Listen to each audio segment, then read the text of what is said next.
Livro A Pedra Filosofal de Henri T. Lawrence. Volume 2. Introdução ao Conhecimento Esotérico da Realidade, Parte 2. O invólucro etérico do homem. A matéria do invólucro etérico é composta de 4 tipos físicos etéricos, 49, 1 a 4, matéria física atômica, subatômica, superetérica e etérica.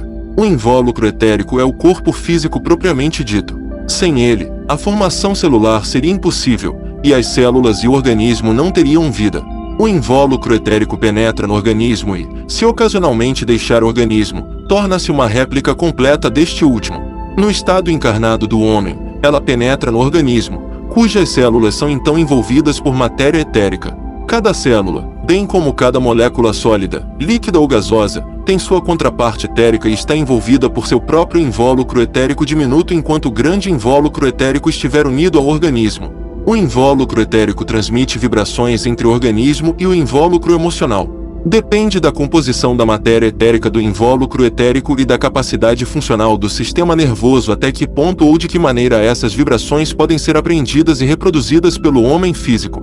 Se uma certa porção de células nervosas é destruída, subdesenvolvida ou inutilizada de alguma outra forma, não há possibilidade de apreender ou reproduzir no organismo as vibrações que essas células deveriam transmitir, receber ou expressar. O invólucro etérico tem centros, sânscrito, chakras, de diferentes tipos de matéria molecular etérica. Esses centros correspondem a centros nervosos ou órgãos do organismo. Os mais importantes em relação à consciência são em número de 7. Suas posições em relação ao organismo são definidas pelos seguintes nomes: 1. O chakra da coroa. 2. O chakra da sobrancelha. 3. O chakra da garganta. 4. O chakra do coração. 5. O chakra do umbigo. 6. O chakra sacral.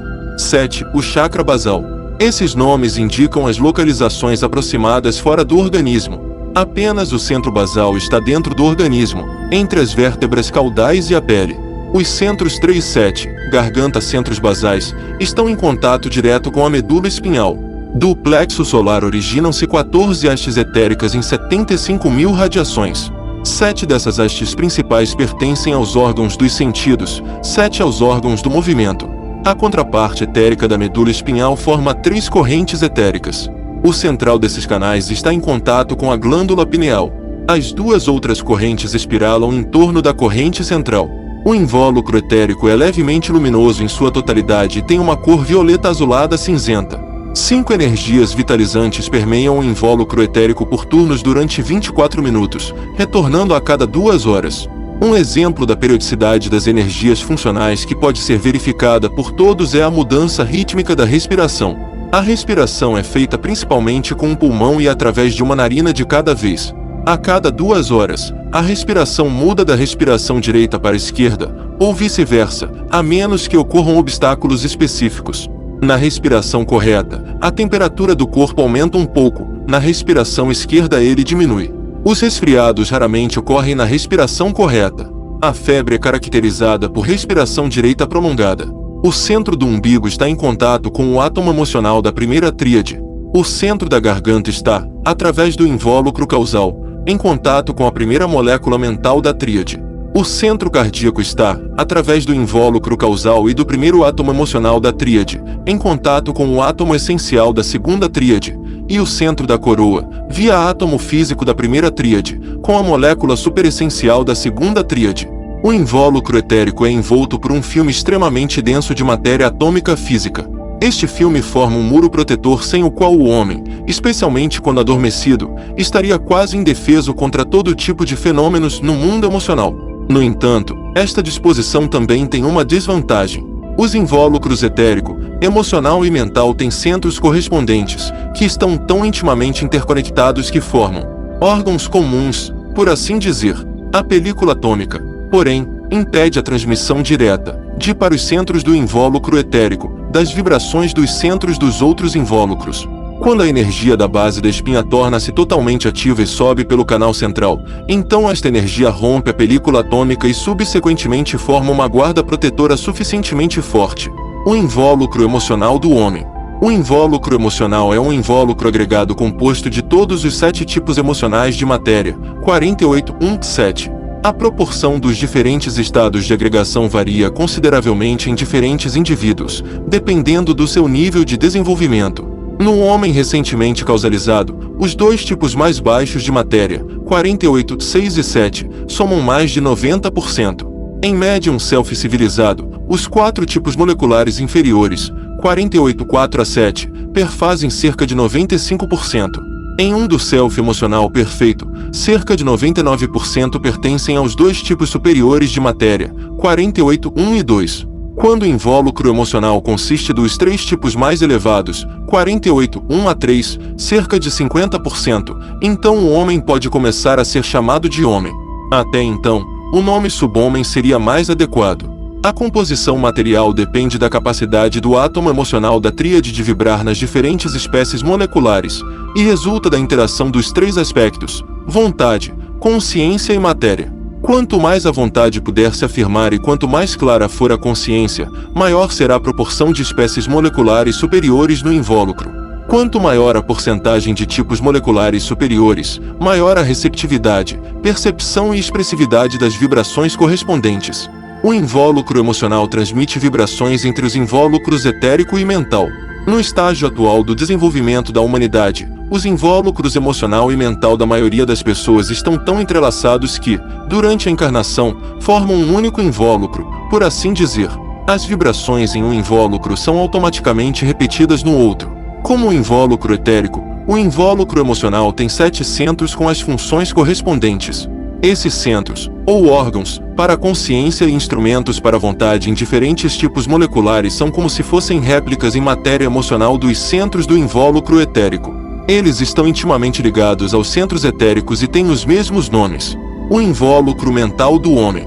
O invólucro mental, ou invólucro agregado mental, consiste nos 4 tipos inferiores de matéria molecular mental, 47, 4 a 7. Por razões práticas, estamos, via de regra, satisfeitos com esta divisão principal. Cada tipo molecular consiste em 3 séries sucessivas de subdivisões moleculares. Esses diferentes tipos de matéria correspondem a tantos tipos principais diferentes de vibrações e a diferentes tipos de consciência. A composição material do invólucro mental é determinada pela atividade da mônada na tríade mental, por sua faculdade de vibração nas diferentes espécies moleculares. A porcentagem de matéria mental superior aumenta conforme o homem se desenvolve intelectualmente. No homem recentemente causalizado, 99% de seu invólucro mental consiste na matéria mental inferior, 47,7%, no indivíduo médio, cerca de 85%. Os 3 fatores, matéria, vibrações e consciência, cooperam e interagem, de modo que um tipo superior de matéria mental é acompanhado por vibrações mentais mais sutis e fortes e por uma consciência mental mais livre e clara. O invólucro mental transmite as vibrações e a troca de energias entre os invólucros emocional e causal. Quando o homem recebe pensamentos externos ou pensa por si mesmo, há um procedimento bastante complexo de interação de vibrações no invólucro mental com vibrações nos invólucros etéricos das células cerebrais. Essa transmissão é efetuada por meio de vibrações emocionais no invólucro emocional e vibrações etéricas no invólucro etérico. Até que ponto o procedimento é imperturbável depende de quão bem todos esses invólucros funcionam em seus respectivos tipos moleculares. A distorção através da coloração emocional é extremamente comum.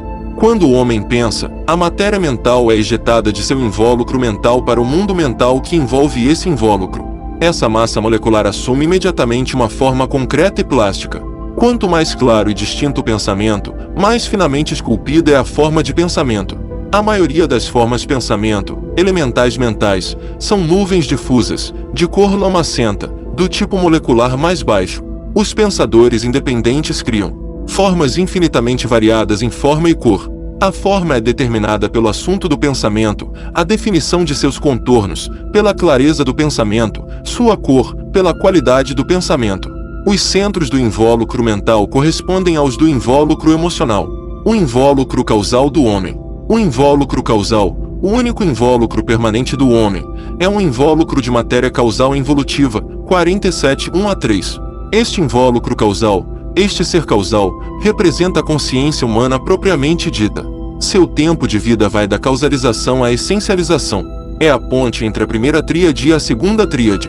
O invólucro causal obtido na causalização gradualmente desenvolve 4 centros, cada um consistindo em 3 átomos mentais evolutivos permanentes. O primeiro centro existe durante a encarnação, ou envolvimento, conectado magneticamente aos centros do coração, da garganta e das sobrancelhas do invólucro etérico. O segundo centro está em contato com os centros do invólucro emocional correspondentes aos citados do invólucro etérico. O terceiro centro está conectado a 3 centros no invólucro mental. O quarto centro, o centro mais interno, conecta a primeira tríade e a segunda tríade. A primeira tríade é considerada como um quinto centro. A matéria causal obtida na causalização é retida no invólucro causal e permanece lá durante os estágios de barbárie e civilização. A influência do ambiente na causalização do animal, o caráter do estímulo emocional e mental recebido, são de certa importância, pois fortalecem ou enfraquecem a tendência básica atrativa ou repulsiva do caráter individual já existente. Deve-se notar, entretanto, que assim, o animal, de acordo com a lei da afinidade, é via de regra atraído pelo ambiente satisfazendo sua tendência básica.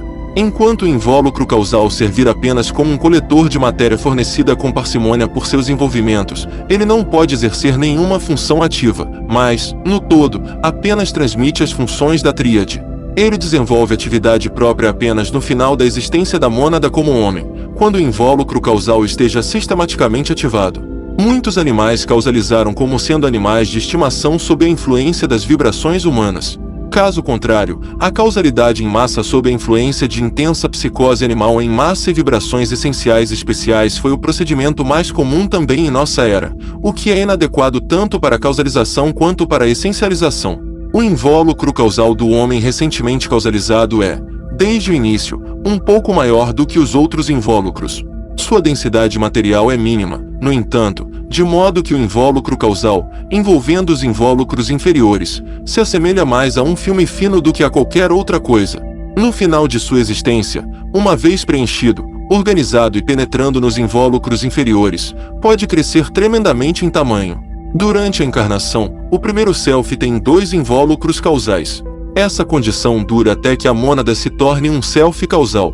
No momento do envolvimento, o invólucro causal é dividido em 2. A maior parte, servindo como coletor da matéria suprida, permanece no mundo causal. A parte menor, o invólucro da tríade, contendo a tríade mais baixa, envolve os invólucros inferiores.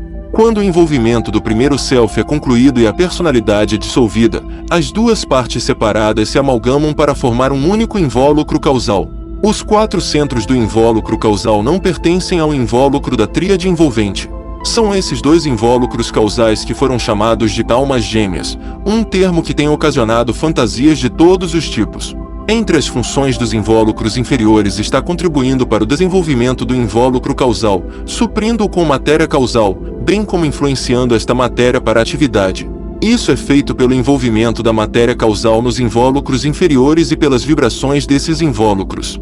A matéria causal envolvida no invólucro causal pode, por vibrações atrativas no estágio da cultura, atrair outra matéria causal, que pode trazer consigo mais tarde na fusão dos 2 invólucros causais. Para alcançar o invólucro causal sem falta e poder ativar sua matéria, as vibrações devem pertencer ao tipo molecular superetérico, físico 49.3, emocional 48.3, mental 47.5. Enquanto esses invólucros inferiores estiverem tão subdesenvolvidos que tais vibrações não ocorram, não haverá tal influência. Quanto à consciência, isso implica que a consciência causal supraconsciente permanece quase inacessível à consciência inferior. Quando o invólucro emocional é capaz de vibrar no terceiro tipo molecular, 48.3, e o invólucro mental no quinto, 47.5. E o homem assim se torna subjetivamente consciente nesses tipos moleculares, então a ativação do invólucro causal e da consciência causal começa eventualmente, e isso permite ao homem receber ideias causais inferiores 47.3. O invólucro causal, originalmente consistindo do tipo mais baixo de matéria causal, 47.3, é capaz sob esta influência de atividade para incorporar tal matéria com ele. O invólucro causal relativamente vazio começa lentamente a ser preenchido com essa matéria. Durante todo o tempo em que o invólucro causal é composto do tipo mais baixo de matéria molecular causal, ele serve quase exclusivamente como um receptor passivo da matéria fornecida a ele. Quando a matéria subatômica do invólucro emocional, 48.2 começa a ser ativada e o invólucro causal é influenciado por essas vibrações, então o desenvolvimento do invólucro causal entrou em uma segunda fase. Suas moléculas superetérica, 47.3, podem ser trocadas por subatômicas, 47.2. Então o invólucro causal torna-se incipientemente autoativo e pode por si mesmo adquirir matéria causal de fora. A mônada pode se estabelecer momentaneamente no centro mais interno do invólucro causal, estimulando os átomos desse centro a uma atividade ainda maior, além daquela resultante dos impulsos de baixo. Ao fazer isso, a mônada ganha compreensão causal da vida, é capaz de receber e concretizar ideias causais na consciência mental. Assim, ganha instinto de realidade, conhecimento subjetivo da realidade e finalidade na ação. Quando o invólucro causal é preenchido com matéria causal subatômica, 47.2, então começa a troca dessas moléculas por átomos mentais, 47.1. Isso se torna totalmente eficiente apenas em conexão com a ativação da matéria mental mais elevada, 47.4. Quando 25% da matéria do invólucro causal consiste em átomos mentais, então começa a conexão mais próxima com o segundo átomo mental da tríade, e concomitantemente, a objetivação normal da consciência física, etérica e emocional. Quando o conteúdo atômico do invólucro causal aumenta para 50%, então a mônada é capaz de entrar no centro mais interno. No processo, o homem adquire consciência mental objetiva em seu estado de vigília. Isso também implica a continuidade ininterrupta da consciência causal por todo o tempo durante todas as encarnações futuras. O self tornou-se um self causal, o homem que se esforçou para se tornar. O invólucro do átomo mental é, para começar, uma réplica do antigo invólucro causal com sua memória, conhecimento, faculdades, qualidades, compreensão e até idiosincrasias ainda remanescentes. Quando o conteúdo dos átomos mentais do invólucro causal chegar a 100%, então o desenvolvimento causal está concluído. A mônada é capaz de se estabelecer no átomo mental da segunda tríade, que pode posteriormente formar por si um invólucro causal com consciência objetiva causal no estado de vigília. Assim, o invólucro coletor torna-se supérfluo e finalmente dissolvido. A condição da ativação final da mônada do invólucro causal é sua soberania quase total em sua primeira tríade, seu refinamento dos invólucros inferiores até que eles consistam em matéria atômica até certo ponto. O processo causal pode ser acelerado procedendo metodicamente. O invólucro causal conecta o primeiro self com o segundo self, e é a parte mais alta do primeiro self e a parte mais baixa do segundo self. O invólucro causal do átomo mental pertence à segunda tríade. Durante o desenvolvimento do segundo self, o invólucro causal cresce continuamente em extensão até que o limite da capacidade vibratória do átomo mental seja alcançado. O aspecto consciente da realidade. A consciência. Do ponto de vista material, tudo é matéria, até o espaço vazio. O cosmos propriamente dito é um ser vivo. O átomo primordial é o ponto firme para a consciência individual, o ponto firme que torna possível a consciência centralizada. Não há consciência sem matéria. Cada tipo de consciência corresponde ao seu próprio tipo de matéria. Existem tantos tipos de consciência quanto tipos de matéria. As percepções sensoriais, emoções e pensamentos do homem físico são 3 tipos diferentes de consciência correspondentes à matéria física, emocional e mental. Sem um invólucro físico, o homem não tem percepções sensoriais no sentido usual da palavra. Sem um invólucro emocional não há emoções. Sem um invólucro mental não há pensamentos. Muitos absurdos aceitos seriam descartados se, ao discutir o despertar da consciência, os seguintes diferentes estágios fossem claramente distinguidos: inconsciência, consciência potencial, consciência atualizada, passiva, consciência inativa, latente, consciência subjetiva ativa e consciência objetiva ativa e, finalmente, autoconsciência. A autoconsciência permite adquirir a consciência objetiva de toda a realidade material, ou seja, a apreensão do cosmos como o próprio mundo do self. Os 3 aspectos da existência, ou da realidade, são matéria, consciência e vontade. A matéria é o portador da consciência e o material para a vontade. Para poder pensar de acordo com a realidade, você deve sempre levar em conta os 3 aspectos. Cada tipo de matéria corresponde ao seu próprio tipo de consciência e ao seu próprio tipo de vontade. A diferenciação da consciência, quando totalmente ativada, é tão grande quanto a diferenciação da matéria.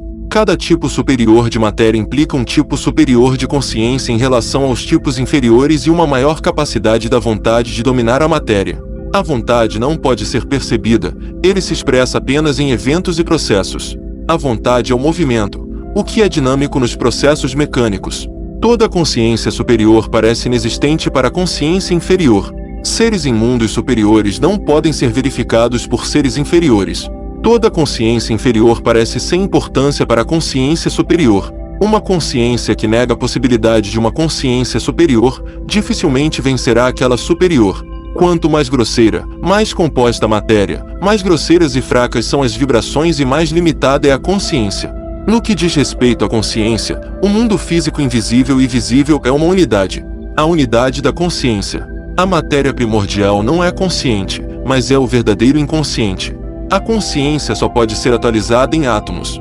Toda matéria involutiva e evolutiva possui consciência comum. A consciência é uma. Há apenas uma consciência, a consciência da matéria, na qual cada átomo primordial, assim que sua consciência é atualizada, tem uma parte comum que não pode ser perdida.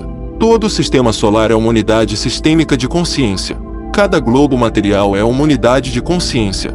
Cada átomo tem sua própria consciência. Além disso, cada átomo participa da consciência comum de seu agregado. Toda composição de matéria, por mais frouxa que seja sua consistência, por mais temporária e transitória em sua composição, tem consciência comum. Onde quer que dois ou mais átomos estejam frouxamente conectados, uma consciência comum é obtida. Assim, existem tantos tipos diferentes de consciência quanto tipos de matéria, tipos atômicos, tipos moleculares, bem como todos os tipos de consciência agregada, desde a mais simples consciência molecular até a consciência global. Todos os tipos de consciência, atômica, molecular, consciência agregada, do mais baixo ao mais alto, do individual ao universal, forma, como visto de cima, uma consciência contínua e unitária. A unidade da consciência é sempre primária, dada imediatamente. A unidade de um ser é antes de tudo sua unidade de consciência. Por mais composto que seja um agregado, os limites deste são os limites da composição da matéria. A unidade de consciência do agregado é sempre primária, enquanto a diversidade da consciência em suas subdivisões é secundária. Normalmente, existem vários tipos diferentes de consciência em cada unidade de consciência. Visto do ponto de vista da consciência, no entanto, essa diversidade é sempre derivada e pressupõe, em uma consciência autoanalítica, uma divisão autoconsciente de si mesma. Cada átomo primordial tem uma memória indestrutível e participa de todas as memórias dos agregados aos quais pertence sucessivamente. Quando o agregado se dissolve, a consciência coletiva do agregado também se dissolve. Mas todo átomo do agregado, todo átomo primordial do átomo, tem uma memória latente, que não pode ser perdida, de tudo que formou o conteúdo dessa consciência coletiva. A memória do sistema solar consiste na consciência coletiva de todos os átomos que fazem parte de sua matéria involutiva e evolutiva total. Essa memória é acessível, dentro do sistema solar, a qualquer pessoa que tenha a autoconsciência objetiva necessária. Cada agregado tem sua memória particular. Cada átomo primordial, portanto, cada ser individual, compartilha do universo da consciência, é como uma gota no oceano da consciência. Quanto mais alto o indivíduo se desenvolve, mais alta a matéria na qual a mônada pode ser ativa, maior sua participação nos diferentes tipos de consciência coletiva. A consciência começa na pequena esfera do próprio átomo físico. Perfeição significa consciência cósmica. É a unidade da consciência, a participação de todos na consciência da comunidade, que é a base da unidade de todos. Esta unidade não pode ser dividida contra si mesma. Todo globo, assim como todo mundo, tem sua própria consciência total. A consciência total é uma consciência coletiva, uma unidade da consciência de todos os átomos primordiais. A consciência total também é uma memória indestrutível de todas as expressões de vida que ocorreram no domínio do globo desde que o globo surgiu. O universo compõe uma única consciência cósmica, na qual cada átomo primordial participa. Cada átomo primordial tem consciência universal potencial, que através dos processos de manifestação finalmente se torna onisciência cósmica. Consciência ativa e passiva. No que diz respeito ao desenvolvimento, a consciência é dividida em consciência potencial, passiva e ativa. Na matéria primária envolvida, a consciência é potencial, inconsciente. A matéria involutiva realizou a consciência passiva. Visto do aspecto da consciência, O processo de involução é o processo de atualização da consciência. A matéria evolutiva tem consciência ativa. O processo de evolução destina-se a provocar a ativação da consciência passiva em autoatividade na matéria física, emocional, mental e causal. A consciência potencial não deve ser confundida com a consciência latente. Tanto a consciência passiva quanto a ativa tornam-se latentes quando a atividade cessa, para a matéria elementar, quando o elemental se dissolve, para a mônada na tríade, quando sua própria atividade cessa. Para a mônada do indivíduo normal, isso ocorre na aniquilação da personalidade após a conclusão de um envolvimento, uma vez que sua mônada não adquiriu a capacidade de atividade causal permanente no invólucro causal e, portanto, consciência causal permanente. A consciência desperta assim que a atividade recomeça. A consciência passiva não pode ser autoativa. É infalivelmente ativado, no entanto, sob a influência das vibrações mais fracas. Todos os tipos de matéria e consciência podem ser influenciados de fora. A consciência ativa se desenvolve por meio da autoatividade. A consciência ativa não é autoconsciência. A maior autoatividade possível dentro de algum tipo de matéria é o pré-requisito de total autoconsciência nesse assunto. A consciência passiva, assim como a ativa, é coletiva. A consciência passiva comum forma um ser involutivo. Consciência ativa comum, um ser evolutivo. A condição da participação autoconsciente da mônada em alguma consciência coletiva é a capacidade de autoatividade da mônada nesse agregado. A participação da consciência individual na consciência coletiva não se estende além de sua capacidade de atividade nesse agregado material. Para que a consciência ativa surja em um invólucro de mônada, a interação, a tensão deve ser provocada entre o invólucro e a unidade da tríade. A consciência ativa da mônada em qualquer matéria depende de sua capacidade de atividade nesta matéria e não se estende além da consciência do tipo molecular ativado. Cada aumento na capacidade da mônada de ativar matéria molecular superior acarreta um aumento correspondente na capacidade de consciência e de vontade da mônada. A mônada é totalmente ativa em algum tipo de matéria somente quando, através do poder atrativo da atividade de sua tríade, ela pode suprir seus respectivos invólucros com o tipo mais elevado de suas respectivas matérias moleculares. A ativação é feita de baixo para cima, passo a passo, através das diferentes subdivisões dos diferentes tipos moleculares de matéria. Em cada nova encarnação, ou forma de vida, a ativação começa novamente de baixo para cima, do tipo molecular mais baixo do agregado. Todo ser que entra em um novo reino deve começar neste reino desde o início, desde a matéria molecular mais baixa de seu mundo inferior, e trabalhar seu caminho até níveis cada vez mais altos, continuamente, em cada envolvimento, ativando novamente a matéria e a consciência de diferentes tipos de matéria de todos os seus invólucros. A capacidade de ativação é desenvolvida pela atividade em composições de matéria continuamente novas, muitas vezes radicalmente alteradas. A mônada terá inúmeras oportunidades de experiências semelhantes e diferentes, na tríade do átomo físico nos reinos mineral, vegetal, animal e humano, no átomo emocional nos reinos vegetal, animal e humano, na molécula mental nos reinos animal e humano. Consciência objetiva e subjetiva. A consciência é o próprio self.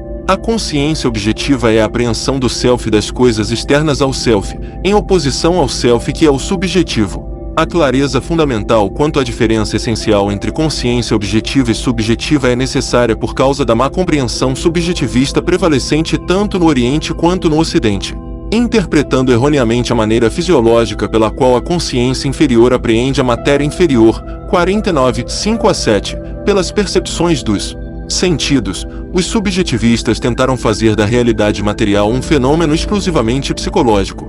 Enquanto a realidade for interpretada por teorias em vez de ser experimentada, o subjetivismo continuará enganando o sentido da realidade. A consciência é objetiva quando seu conteúdo é determinado pela realidade material. A consciência objetiva é a apreensão direta, imediata e irrefletida da matéria, das formas da matéria e do movimento. A consciência objetiva é a única fonte possível de todo o conhecimento, a prova final de uma concepção correta da realidade. A objetividade e a materialidade são a mesma coisa vista dos aspectos da consciência e da matéria, respectivamente. A objetividade é a identificação, a identidade da consciência com o objeto material. A consciência desperta do indivíduo normal pode apreender objetivamente apenas as formas dos três tipos moleculares físicos mais baixos do mundo visível, 49, 5-7, bem como a oposição da consciência e da realidade material. A consciência subjetiva surge quando a consciência não é objetivamente determinada pela realidade material. A consciência é subjetiva quando seu conteúdo é constituído de emoções e ideias abstratas, de construções imaginativas e mentais. A consciência também é subjetiva quando seu conteúdo é determinado pela realidade material que está fora do alcance da objetividade da consciência desperta. Esse conteúdo pode ser chamado de apreensão fragmentária e preliminar da realidade material. Um grande número de vibrações dos tipos de matéria física, etérica, emocional e mental é percebida como nossos próprios estados de consciência sem poder explicar suas causas, nem poder atribuí-las à realidade material. A consciência em tipos moleculares superiores que ainda não foram suficientemente ativados é apreendida como subjetiva quando a ativação começa. A consciência em um tipo particular de matéria sempre começa como subjetiva antes de poder ser objetiva. A plena consciência objetiva de todos os tipos moleculares de qualquer mundo é obtida apenas na automatização do invólucro individual desse tipo de matéria. Os 5 principais tipos de consciência objetiva da realidade material possíveis para o primeiro self são: consciência objetiva física grosseira, física etérica, emocional, mental e causal.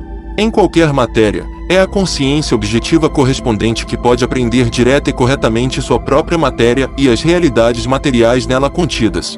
A tabulação abaixo especifica os 18 tipos diferentes de consciência objetiva sobre os tipos moleculares correspondentes. O grosseiro, de 3 tipos, 49, 5 a 7.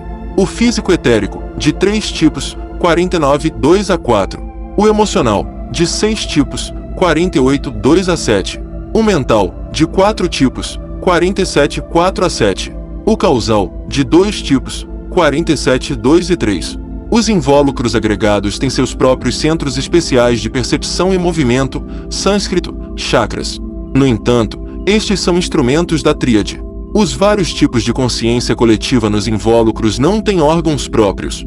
Em invólucros agregados que possuem consciência objetiva, cada molécula possui consciência objetiva em seu tipo molecular particular. A consciência coletiva do invólucro é uma síntese da consciência de todos os átomos e moléculas do invólucro.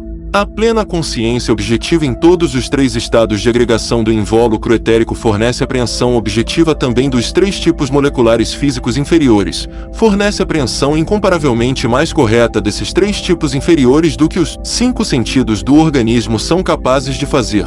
A plena consciência objetiva em algum tipo de matéria, compreendendo 7 estados de agregação, fornece conhecimento das composições fundamentais da matéria. A visão imaterial não existe mais do que qualquer coisa imaterial. Visão, alucinação, etc., são ataques de consciência objetiva espontânea de realidade física etérica, emocional ou material mental, na maioria dos casos formados inconscientemente por meio da própria atividade de consciência emocional ou mental do indivíduo. É enganoso chamar de visão a consciência objetiva de estados moleculares materiais invisíveis a olho nu. A consciência objetiva da realidade material que é independente dos órgãos dos sentidos do organismo implica a consciência de domínios imensamente mais amplos da matéria e faixas de vibração do que apenas aqueles da visão.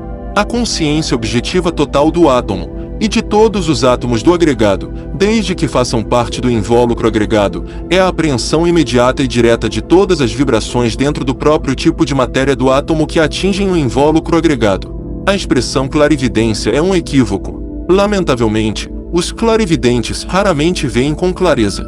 A autoilusão é inevitável para qualquer pessoa inexperiente nos mundos mentais e emocionais. Nenhum vidente autodidata jamais viu corretamente é um axioma esotérico. Isso depende de 2 motivos distintos. A consciência objetiva emocional não torna o mundo emocional mais compreensível do que o mundo físico para o homem ignorante. Nem mesmo a consciência objetiva mental confere a capacidade de compreender imediatamente a realidade. Você vê apenas o que já conhece é uma regra que se aplica à realidade física, emocional e mental. As teorias da ignorância fornecem apenas conhecimento fictício. Se o que você acredita saber é uma hipótese ou teoria errônea, você vê incorretamente, ou seja, você compreende mal. Você tomará a parte para ser o todo. E as teorias da ignorância são construídas com base em poucos fatos. A matéria emocional e mental obedece às expressões mais fracas da consciência. Qualquer opinião, presunção, expectativa, desejo pré-concebido, mesmo que inconsciente ou não intencional, molda a matéria nesses mundos, de modo que a realidade emocional e mental sempre corresponda às concepções formadas sobre ela. O ignorante ou inexperiente é totalmente incapaz de determinar se o que existe ali é criação sua ou de outro ser, ou realidade permanente. Teorias, preconceitos, superstições, imaginação de todos os tipos moldam a matéria nos mundos emocional e mental. É por isso que esses dois mundos são chamados de mundos de ilusão. Qualquer pessoa que deseje estudar a realidade material nesses mundos deve assumir uma atitude vigilante e aprender a distinguir cuidadosamente entre matéria temporariamente formada, permanentemente formada e não formada. A razão pela qual o mundo físico também está incluído na grande ilusão é que em todos esses mundos a consciência subjetiva carece de critérios satisfatórios de verdade, fato do qual a história do subjetivismo e do logicismo escolástico ainda predominante é prova suficiente. Em contraste, a matéria causal e superior é de tal natureza que torna impossível o auto-engano. O mundo causal não pode ser compreendido, apreendido ou interpretado por teorias. O mundo causal deve ser experimentado causalmente. Consciência de grupo. Por consciência de grupo entende-se a sintetização, possibilitada pelo grupo, da consciência física, emocional e mental. A alma-grupo implica consciência coletiva manifestando-se em instinto comum. A alma grupal facilita a evolução ao permitir que um grupo inteiro nesses estágios inferiores de consciência participe da capacidade de atividade das experiências gerais de todos os indivíduos que compõem o grupo. Essas experiências beneficiam o grupo no instinto, que se desenvolve cada vez mais fortemente e que se torna cada vez mais importante quanto mais elevados os tipos moleculares ativados entram nos invólucros coletivos. Na ativação da consciência da primeira tríade, 4 tipos diferentes de consciência coletiva podem ser distinguidos, correspondendo à consciência nos 4 reinos naturais: mineral, vegetal, animal e consciência humana. A tabulação abaixo mostra os estágios de desenvolvimento da consciência. Consciência potencial. Átomo rotativo sem movimento espiral. A consciência passiva atualizada. Elemental. A consciência atualizada ativa incipiente. Mineral. A consciência atualizada subjetiva ativa. Vegetal. A consciência atualizada ativa objetiva. Animal. A autoconsciência atualizada ativa objetiva. Homem. Todos os tipos de consciência atualizada mencionados acima existem no homem. A consciência mineral percebe as vibrações nos 3 tipos moleculares físicos mais baixos, 49,5 a 7, de forma relativamente forte. O próximo tipo superior, 49,4, mais fracamente. Sua consciência emocional é embrionária, 48,1 a 7. A consciência vegetal pode apreender um número consideravelmente maior de vibrações físicas em 49,2 a 7. Além disso, vagamente as vibrações da matéria molecular emocional mais baixa, 48,7. Os animais superiores possuem consciência física totalmente desenvolvida, 49,2 a 7. Consciência emocional fortemente desenvolvida, 48,5 a 7. Apreendem mais fracamente as vibrações no 4º tipo molecular emocional, 48,4. Bem como o mais baixo tipo mental, 47,7. Isso é dito como uma orientação. Na verdade, não há linhas divisórias claramente marcadas. As diferentes mônadas adquiriram caracteres individuais por meio de suas próprias experiências. Exceções surpreendentes são encontradas em todos os lugares. No geral, porém, as zonas indicadas podem ser consideradas como as máximas, nos limites superiores temporariamente ativados sob forte influência, portanto com a possibilidade de consciência subjetiva dentro delas. Todos os estágios intermediários totalmente diferenciados estão representados na natureza, desde a mais baixa até a mais alta consciência ativa dentro de cada tipo molecular particular. Minerais, plantas, animais e homens formam uma série ininterrupta de todos os tipos possíveis de estados de consciência, desde a consciência incipiente até a autoconsciência totalmente autoativa e o domínio completo dos invólucros por meio da automatização. Quanto maior a capacidade vibracional, receptiva e, principalmente, autoativa, dentro de uma determinada espécie molecular, maior a extensão dessa consciência. A capacidade de experiência esporádica das vibrações em tipos moleculares superiores sempre pode se estender além da atividade normal, por influência externa ou pela própria espontaneidade. Quanto mais tais influências ou impulsos ocorrem, maior a atividade nos tipos moleculares já ativados e mais fácil para a próxima experiência espontânea aparecer. A mônada ativa os diferentes invólucros através das unidades da tríade. A tríade atomofísico domina tanto o invólucro etérico quanto o organismo e é, por sua vez, controlada pelo átomo emocional através da automatização. Todos os átomos de um tipo material possuem consciência da consciência dos 6 tipos moleculares, uma vez que os tipos moleculares foram compostos desses átomos. A consciência da tríade é a consciência sintética, a consciência comum, centralizada na mônada, sobre os diferentes tipos de consciência inferior na matéria molecular dos diferentes invólucros. A autoconsciência. A autoconsciência, a consciência individual, depende da consciência da mônada, a consciência central em toda a consciência individual. Cada átomo primordial deve por si mesmo adquirir sua própria autoconsciência. Este átomo primordial é para a autoconsciência seu ponto firme no cosmos e na consciência cósmica total. A autoconsciência do indivíduo normal ainda é indiferenciada, devido à sua insuficiente consciência objetiva e incapacidade de averiguar extensivamente a oposição entre consciência e realidade material. O homem se identifica objetivamente com seu organismo e subjetivamente com todos os tipos de consciência por ele percebidos. Ele está objetivamente consciente apenas em sua consciência desperta na realidade material visível para ele, compreendendo os 3 estados físicos mais baixos de agregação. Essa realidade visível é a única que ele conhece. Ele considera como única realidade existente. Ele é subjetivamente consciente, apenas até certo ponto, mas não objetivamente consciente, da realidade emocional e mental. Ele apreende a emotividade e a mentalidade apenas como subjetivas. Ele apreende as vibrações da matéria de seu invólucro emocional apenas como sentimentos, etc., e é incapaz de decidir se esses sentimentos são produzidos por ele mesmo ou são o resultado de vibrações externas. A condição da autoconsciência é a consciência objetiva em algum tipo de matéria. Achando evidente a oposição entre consciência e realidade material, naturalmente temos dificuldade em compreender o trabalho incrível que custou o processo de objetivação e individualização. Tremendamente lento através dos reinos mineral, vegetal, animal e humano, a consciência da mônada alcançou o insight de ser algo separado de tudo mais. Essa experiência duramente conquistada, que tornou necessário todo o processo de manifestação, os subjetivistas jogam alegremente pela janela, declarando que é uma ilusão. Nos mundos superiores, cujas matérias, com nossa limitada apreensão da matéria, chamaríamos de espirituais, o processo de objetivação é infinitamente mais difícil. Para permitir a apreensão e compreensão dessa oposição em assuntos superiores, existe a possibilidade de um processo experimental especial de condensação. Mais cedo ou mais tarde, entretanto, a experiência física é necessária. Mesmo aqueles que adquiriram a consciência objetiva no mundo físico acham difícil aderir a ela e, principalmente nos mundos superiores, não confundir objetividade com subjetividade.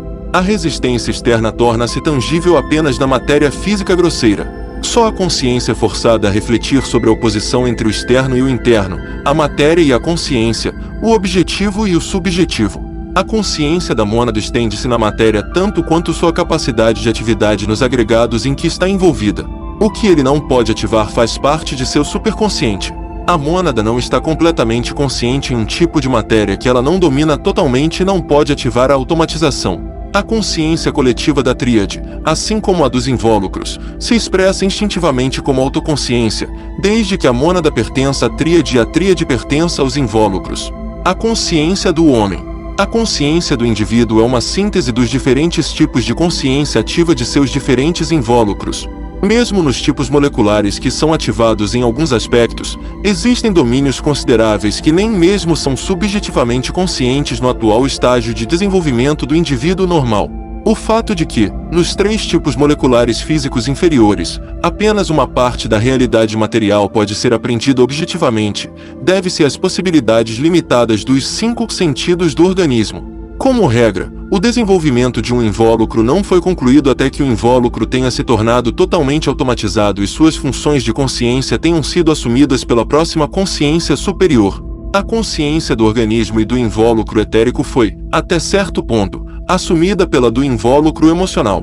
A consciência pode ser dividida em consciência desperta e inconsciente, o inconsciente, o subconsciente e superconsciente. A consciência física desperta pode ser comparada ao que o olho vê do mundo físico inferior em um determinado momento. O inconsciente tem a possibilidade de contato com os 5 mundos do homem, 47 a 49. Nem mesmo um quatrilionésimo das vibrações que fluem através de seus invólucros desses mundos pode ser apreendido pela consciência desperta do indivíduo normal. Alguns deles são percebidos como humores vagos, euforia, ansiedade, depressão, etc. O subconsciente contém tudo que já passou pela consciência desperta objetiva e subjetiva. De longe, o indivíduo esqueceu a maior parte, muitas vezes nem mesmo aprendeu claramente. Mas o subconsciente não esquece nada. Pode-se dizer que o subconsciente do indivíduo normal inclui a consciência de todos os tipos moleculares ativados: físico, 49:2-7, emocional, 48:4-7, mental, 47:6-7. Quanto mais vasto o domínio da consciência ativada, maior também é a extensão do subconsciente. O subconsciente do indivíduo normal é principalmente emocional. O superconsciente inclui todas as vibrações de tipos moleculares ainda não ativados pela mônada. No indivíduo normal, os dois superiores emocionais, 48:2-3, os dois superiores mentais, 47:4-5, e os três causais, 47:1-3, bem como todos os tipos superiores de consciência.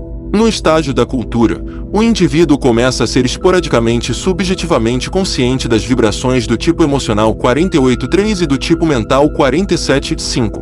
A consciência causal é a testemunha silenciosa, que na fase da cultura começa a aprender a ver e compreender. Todos os tipos de consciência ativa indicados acima pertencem, portanto, à consciência subjetiva do indivíduo normal, com exceção de certos domínios dentro dos três tipos moleculares físicos mais baixos, 49:5-7, que constituem sua consciência objetiva na época atual do nosso período global.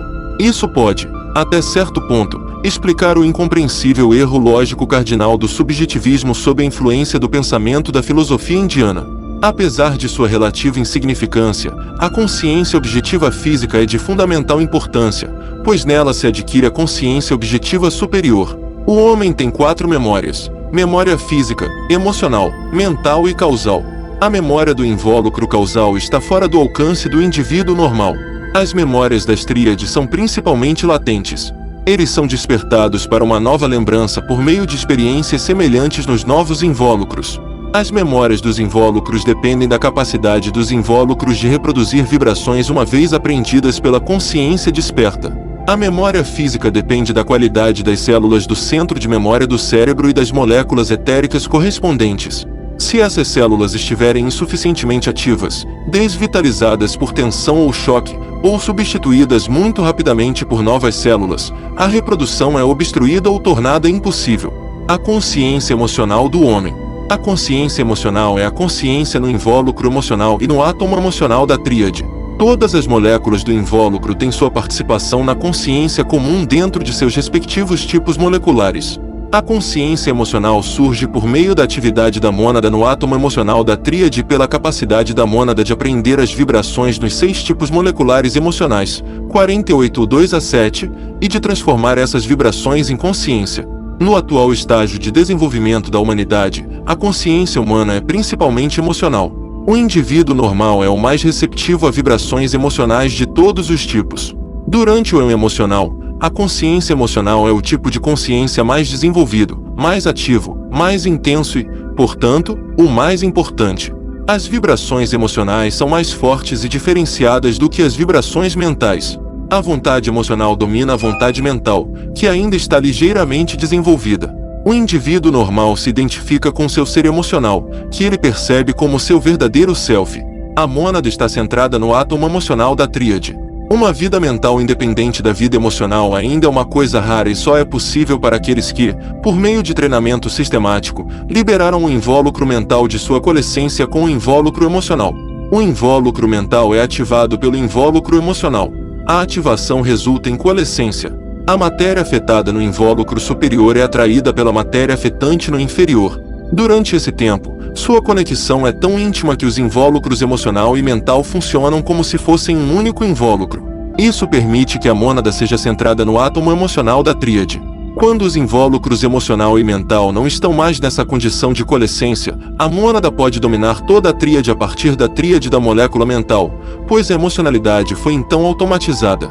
Somente quando o invólucro mental estiver meio ativado e começar a assumir ele mesmo sua ativação posterior, o invólucro mental poderá se libertar lentamente de sua dependência do invólucro emocional e gravitar em direção ao invólucro causal. A coalescência resulta na maioria das pessoas pensando apenas sob a influência de impulsos emocionais e na mentalidade dominadora da emotividade. A emotividade pura é desejo. Enquanto o invólucro emocional estiver em coalescência com o invólucro mental, a fusão do desejo e do pensamento produz dois novos tipos de consciência, a saber, sentimento e imaginação. Se o desejo prepondera, obtém-se o sentimento, que é o desejo colorido pelo pensamento. Se o pensamento prepondera, obtém-se a imaginação, que é o pensamento colorido pelo desejo. O desejo é mentalmente cego. Se for fortemente vitalizado, a razão é cega. O desejo também tem o efeito de que a emoção nunca pode ser totalmente impessoal. É o desejo que torna a imaginação poderosa. O desejo é atraente ou repulsivo. Daí resulta que todas as emoções necessariamente têm a mesma tendência e devem pertencer a uma das duas emoções básicas, amor ou ódio. Tudo que tem tendência unificadora é amor.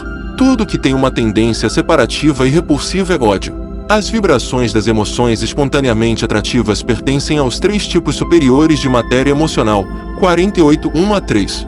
A vida espiritual do indivíduo normal no estágio da cultura faz parte dessa consciência emocional superior, por exemplo, devoção, admiração, adoração, entusiasmo, autossacrifício, respeito, confiança, reverência.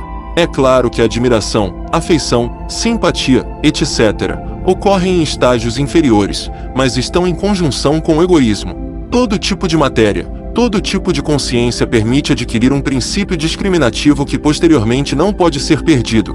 Na realidade física, discriminação entre objetividade e subjetividade. Na realidade emocional, entre harmonia e discórdia. Na realidade mental, entre a identidade e a não-identidade. No que diz respeito à vibração, pode-se dizer que tudo consiste em vibrações. Todo tipo de matéria, agregado, condição da matéria, tem sua própria vibração característica. Harmonia, uníssono, concórdia torna-se compreensão. A discórdia divide. O princípio emocional tem um significado inimaginável. É a base da concepção de toda a arte verdadeira, que só se torna possível no estágio da cultura, da avaliação da beleza da forma, da compreensão de tudo que refina, enobrece, a capacidade de distinguir em muitos aspectos entre o que é genuíno e espúrio, verdadeiro e falso. Visto que certas seitas ocultas e também algumas escolas de yoga fizeram um verdadeiro culto da clarividência, algumas informações sobre ela são necessárias. A clarividência é o termo popular da consciência emocional objetiva. Possuindo esta faculdade, você vê fenômenos materiais no mundo emocional. Porém, como não há critérios possíveis de realidade, cada um interpreta suas experiências de acordo com seu próprio conhecimento. No mundo emocional pode-se aplicar a máxima do sofista, Protágoras, dizendo que toda apreensão é subjetiva e individual. O que você vê nos mundos emocional e mental não é uma realidade permanente, e nenhum conhecimento da realidade pode ser adquirido nesses mundos. Esse é um axioma esotérico. A consciência mental do homem. A consciência mental é a consciência da tríade molécula mental e do invólucro mental. Esta consciência é de 4 tipos principais correspondentes aos 4 tipos moleculares mentais, 47.4 a 7. O tipo mais baixo, 47.7, é o pensamento discursivo, a habilidade de inferir da base até a conclusão.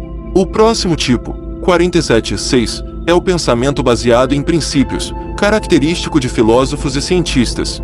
A terceira habilidade mental, 47.5, é o pensamento em perspectiva, de visões amplas que examinam as coisas.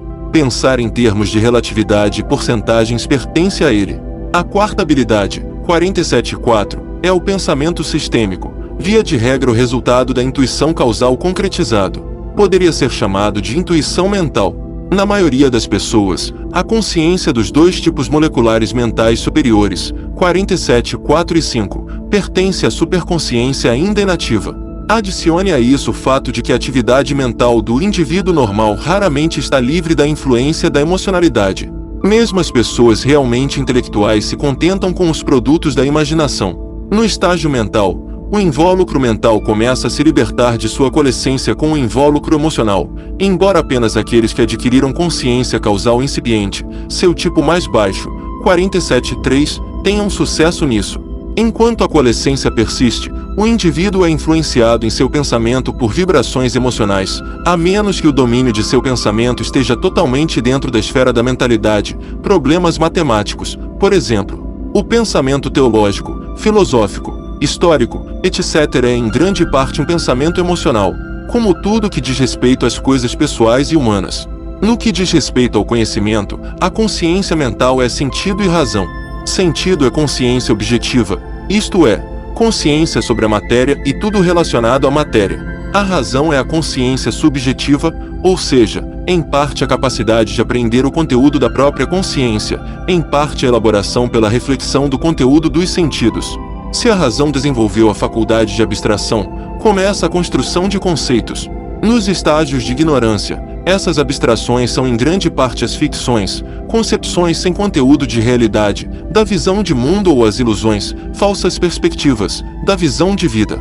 Em um estágio primitivo da mentalidade, a concepção funciona lentamente com um detalhe após o outro. Por meio do conhecimento de fatos adquiridos à custa de muito trabalho, um pensamento se junta a outro para formar uma totalidade ordenada segundo fundamentos qualitativos, não segundo fundamentos logicamente ou matematicamente quantitativos, inerentes à própria matéria. Aos poucos, aumenta a rapidez em conceber, comparar, conjugar. A capacidade mental superior é cada vez mais abrangente, cada vez mais exata, cada vez mais resumida.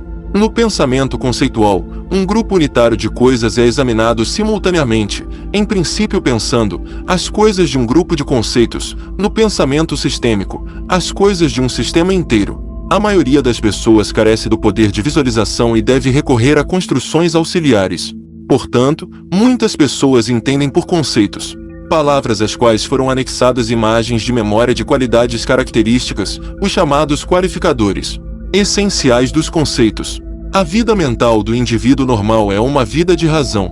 O sentido, apreensão objetiva de objetos materiais, é limitado aos objetos do mundo visível.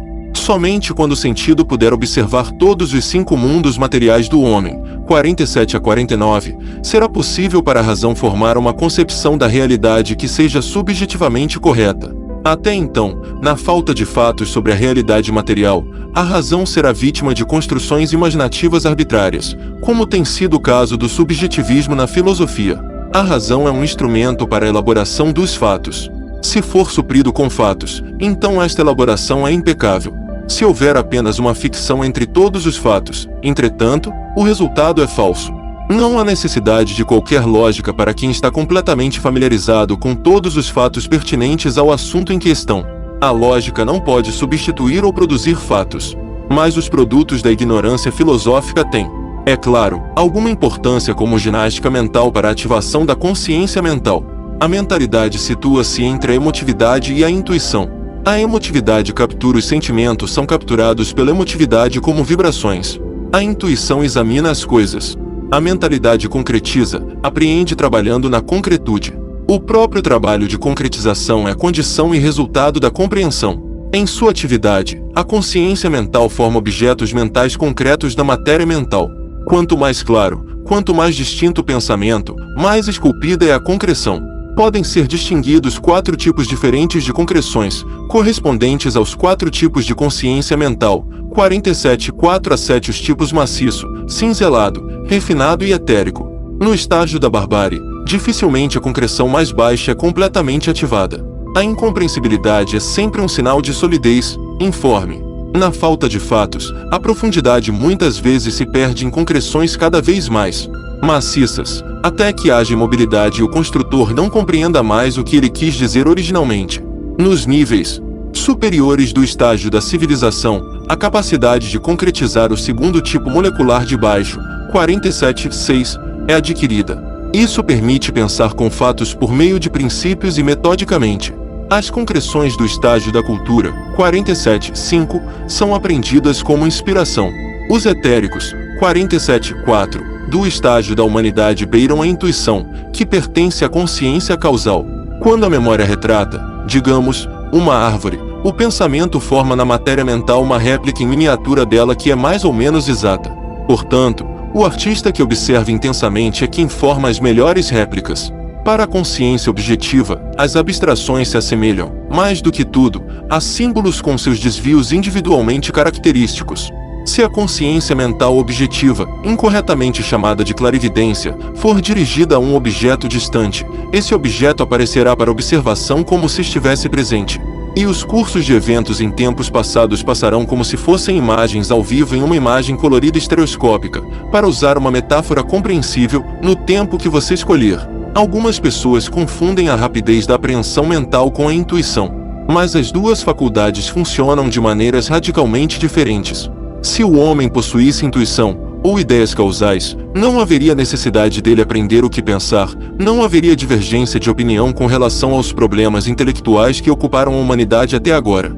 No que diz respeito ao conhecimento real, a mentalidade é da maior importância como instrumento para a consciência causal. As ideias de conhecimento pertencem à consciência causal. A ideia causal sempre concorda com a realidade. Para serem apreendidas mentalmente, as ideias causais devem ser concretizadas em ideias mentais.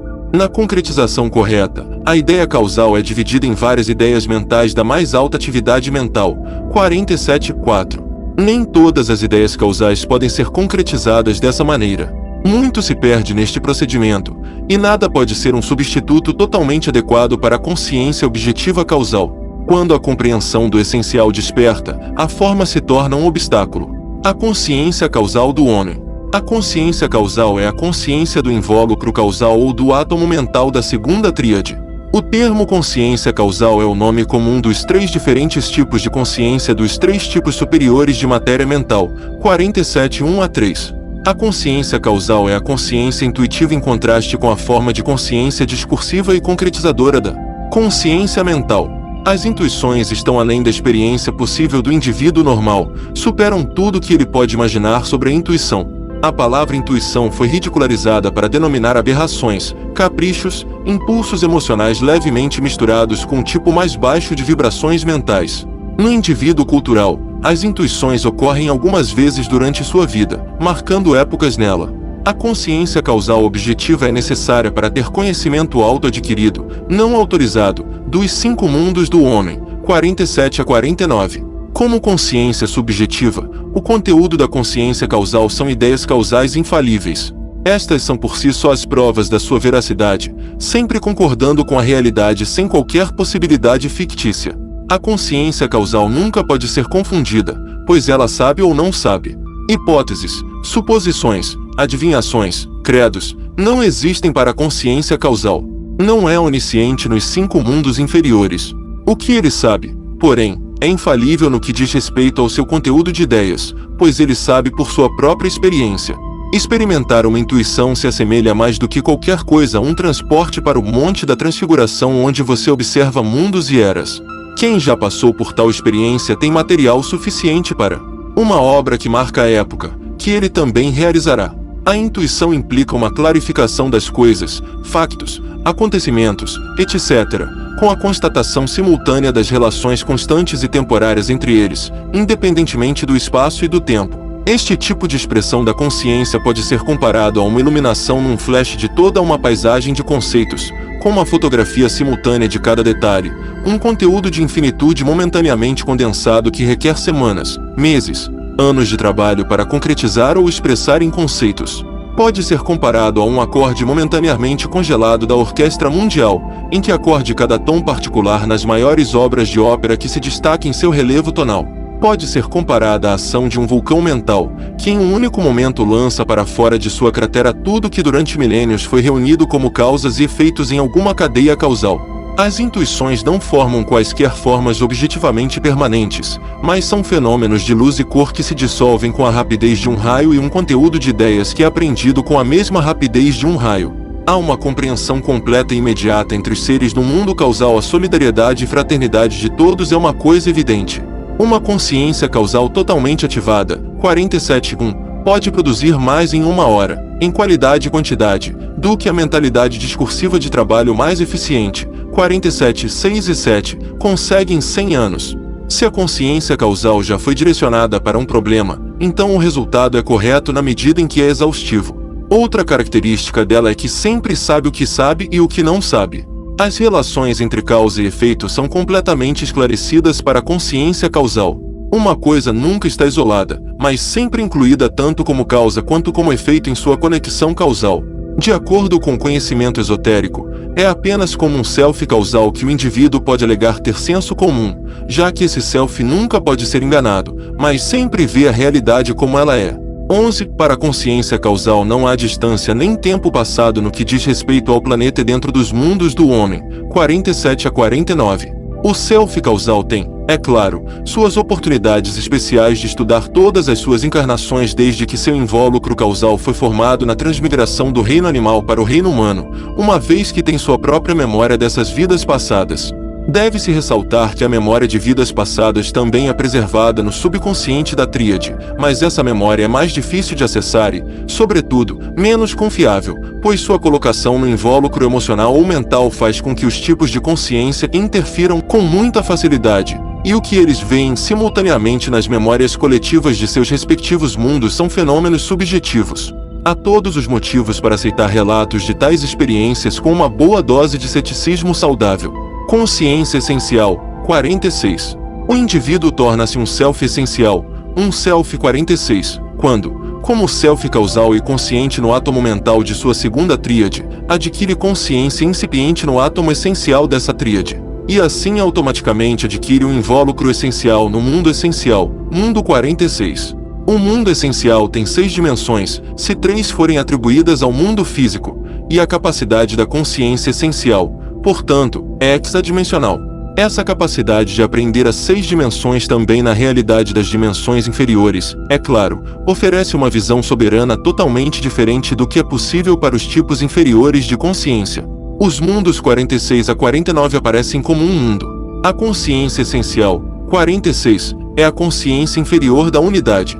A discursividade, a apreensão externa sucessiva, ainda que com uma rapidez relâmpago, desapareceu. Mesmo a coisa mais composta foi resolvida na unidade, mesmo havendo tantas diversidades.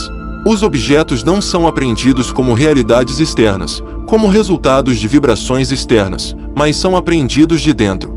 Os objetos são parte da própria consciência, por assim dizer. Isso também é verdade para as consciências dos outros, que se tornam, se quando o indivíduo desejar, parte de sua própria consciência. A consciência essencial é a consciência de grupo. A solidão incurável da alma é curada para sempre. A consciência separada cessou, mas não a autoidentidade da mônada individual, que nunca pode ser perdida. O indivíduo é seu próprio self juntamente com outros selves. Ele tem consciência da comunidade na qual outros entram para formar uma unidade. A consciência da gota se uniu à consciência do oceano. A hierarquia planetária chama a consciência essencial de união de sabedoria e amor. Sabedoria significa que a experiência global trabalhada pela consciência coletiva do grupo é acessível a todos como sua própria experiência. Amor significa unidade inseparável com todos. A oposição entre self e você é incompreensível, sensível, impossível. A consciência essencial é a consciência da matéria essencial e de todo o mundo essencial. Ele tem acesso à memória essencial de nossos 7 globos, cuja memória inclui todos os inferiores. Assim, é possível para a consciência essencial estudar o passado dos 6 mundos inferiores, 46 a 49. A apreensão do tempo sofre uma mudança radical. Passado, presente e futuro parecem existir no presente. A explicação para isso é simples. Todos os eventos são dinâmicos, são o resultado de causa e efeito, causa no passado, efeito no futuro. Causa e efeito aparecem como uma unidade. Se nenhum fator novo se juntar, então a certeza de uma previsão será de 100%. Superessencial, 45, e consciência superior. Superessencialidade é um tipo de consciência completamente além da possibilidade do homem, o self mental, de compreender ou entender. Qualquer tentativa de descrevê-lo seria, portanto, sem sentido e apenas forneceria à imaginação um novo material para especulações idiotas.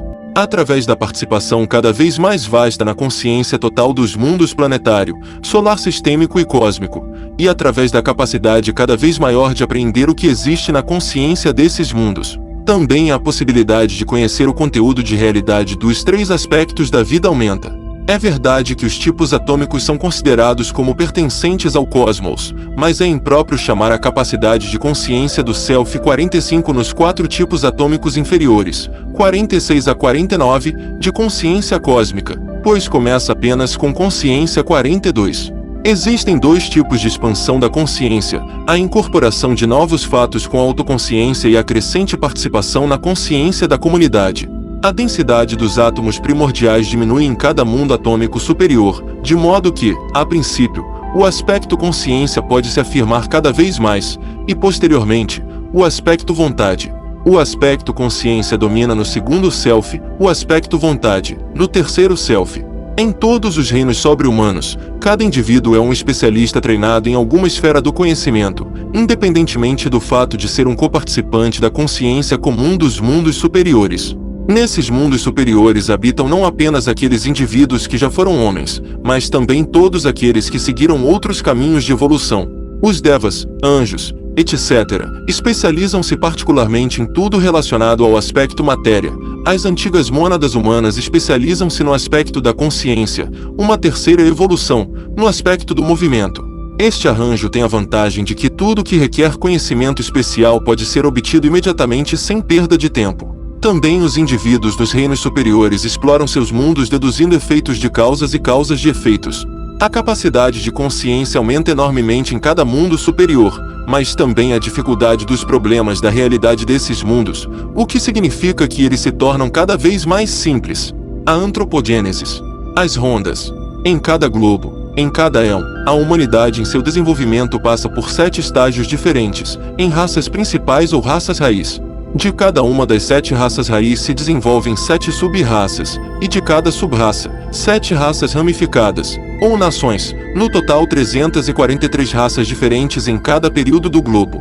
Cada raça raiz em nosso globo teve seu continente para desenvolver e construir sua civilização, que no devido tempo é aniquilada pelo cataclismo continental. Na verdade, as principais épocas das raças raiz são separadas por grandes catástrofes naturais e processos geológicos que remodelam a superfície da Terra. Assim, a terceira raça raiz, ou lemuriana, vivia no continente, a Lemúria, sobre a qual agora se elevam as ondas do Pacífico. A quarta raça raiz, ou Atlante, habitou um continente que se estendia sobre o que hoje é o Atlântico. O último remanescente deste continente, a ilha de Poseidones, foi submerso no ano 9564 AC. Ambos os continentes verão novamente a luz do dia, a Lemúria como a morada da sexta raça raiz e a Atlântida como a da sétima raça raiz. As primeiras 3 raças raiz do atual eu emocional foram uma recapitulação do curso geral de desenvolvimento nas raças raiz dos 3 éons anteriores e uma rápida repetição das 7 raças raiz do éon imediatamente anterior. Assim, eles cumpriram as tarefas de formação de organismos, etc. A quarta raça raiz do atual período do globo é chamada de raça raiz emocional, a quinta, a mental, a sexta, a essencial, a sétima, a raça raiz superessencial, no que diz respeito a certas afinidades com o correspondente desenvolvimento da consciência nas várias raças. A mesma regra se aplica às sub-raças. A quarta sub-raça de cada raça raiz é particularmente emocional, o quinto mental, o sexto tem sua ênfase na unidade, e o sétimo, sobre a vontade. A primeira raça raiz começou há cerca de 300 milhões de anos. Os invólucros mais baixos de seus indivíduos consistiam de matéria etérica física. Eles tinham principalmente consciência emocional. A segunda raça raiz começou há cerca de 150 milhões de anos. Além disso, essa raça era etérica. Sua consciência física era causal e vaga. A transição do etérico ao orgânico ocorreu nesta raça raiz, entre sua quinta e sexta sub-raças. A terceira raça raiz, ou lemuriana, tem cerca de 40 milhões de anos. Apresentou desde o início um organismo plenamente desenvolvido, embora distante do que chamaríamos de humano. Apenas sua terceira subraça lentamente se transformou em unissexual, tendo sido hermafrodita, ou bissexual, e assumiu formas mais humanas. Pode-se dizer que essa mudança foi totalmente realizada há cerca de 18 milhões de anos.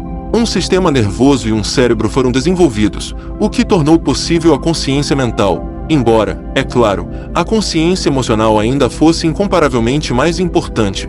As raças que agora vivem na Terra pertencem à terceira, quarta ou quinta raça raiz.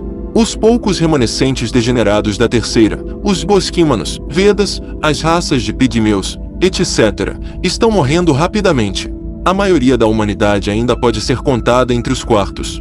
Todas as raças agora existentes são raças mistas. Raças puras não existem mais. O tempo de vida de uma nação foi calculado em 30 mil anos em média. A quarta raça raiz, ou Atlante, desenvolveu-se a partir da sétima subraça da terceira raça raiz e teve início há cerca de 12 milhões de anos. A cor da pele desta raça raiz mudou com suas diferentes sub-raças de vermelho escuro para marrom avermelhado, branco amarelado e amarelo. Suas sub-raças mais importantes foram a terceira, os toltecas vermelho acobreados, o quinto, os semitas originais branco amarelados, e o sétimo, os mongóis amarelos. Dos toltecas originaram-se, entre outros, os índios da América, dos semitas originais, os judeus e cabilas dos tempos modernos. Os descendentes mistos dos mongóis são os chineses, os japoneses e os malaios. A quinta raça raiz, ou ariana, desenvolveu-se a partir da quinta subraça da quarta raça raiz durante um período de cerca de 100 mil anos. Sua primeira subraça, a raça hindu, tem cerca de 60 mil anos. Sua segunda subraça, a árabe, tem cerca de 40 mil anos. Sua terceira subraça, a iraniana, surgiu há cerca de 30 mil anos. Sua quarta subraça, a celta, e sua quinta subraça, a teutônica, têm a mesma idade, cerca de 20 mil anos. Existem apenas remanescentes da segunda e terceira sub-raças, dos primeiros, árabes e mouros, deste último, o persas dos tempos modernos. Da quarta subraça, que eram os antigos gregos dos tempos pré-históricos, originaram-se, entre outras, as diversas nações românicas. Os descendentes dos teutões em tempos históricos são eslavos, alemães e anglo-saxões, entre outros. Uma nova formação racial é iminente, a sexta subraça da quinta raça raiz.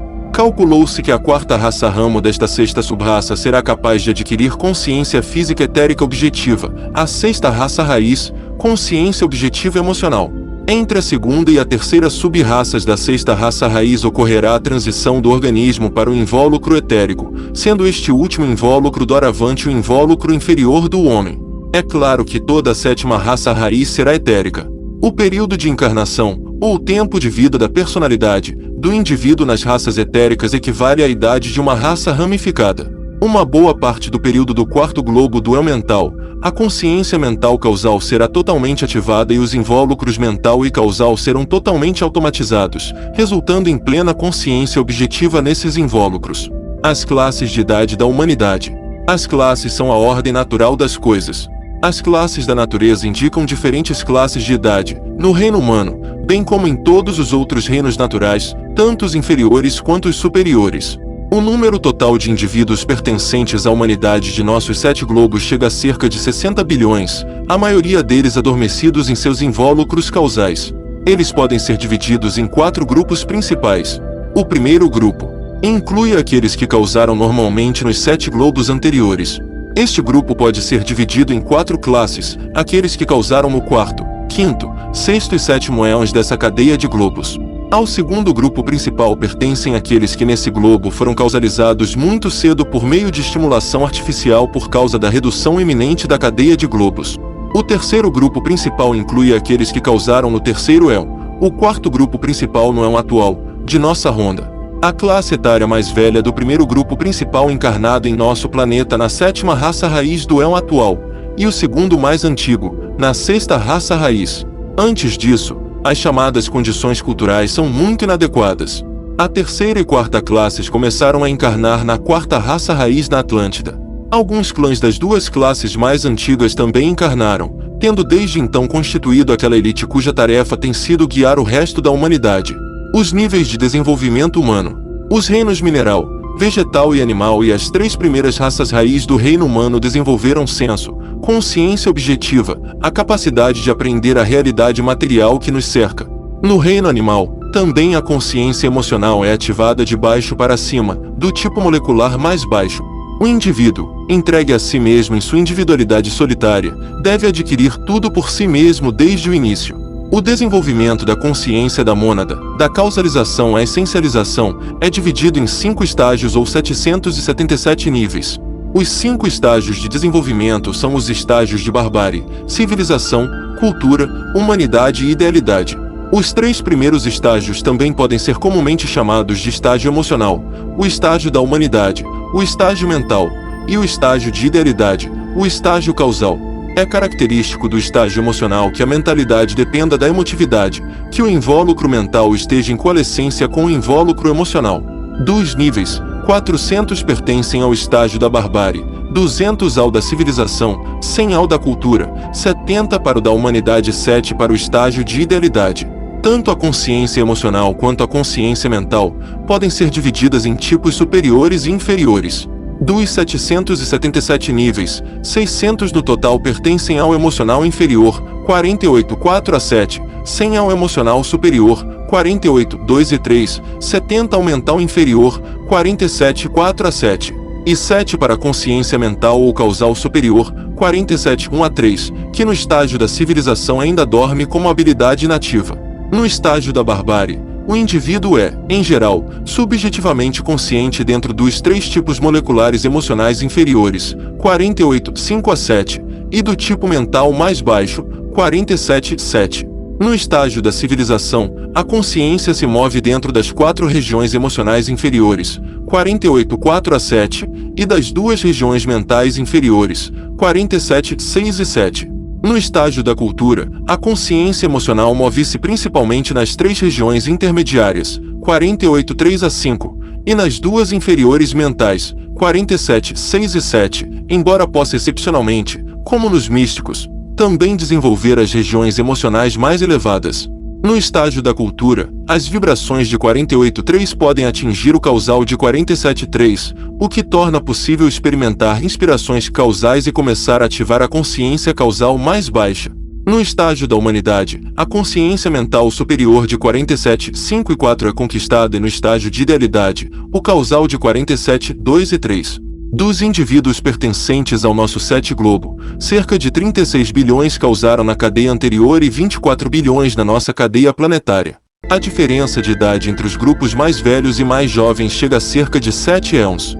A diferença em relação à consciência entre um homem recém-causalizado e um prestes a essencializar é tão grande quanto entre as espécies mais baixas e mais altas do reino animal. A idade do invólucro causal corresponde em geral a um certo nível de desenvolvimento da humanidade encarnando em nosso planeta em clãs que se repetem periodicamente, nas raças raiz 3 a 5, a maioria, cerca de 60%, em cerca de 1920 estava no estágio de barbárie, cerca de 25% no estágio de civilização e cerca de 15% nos estágios superiores.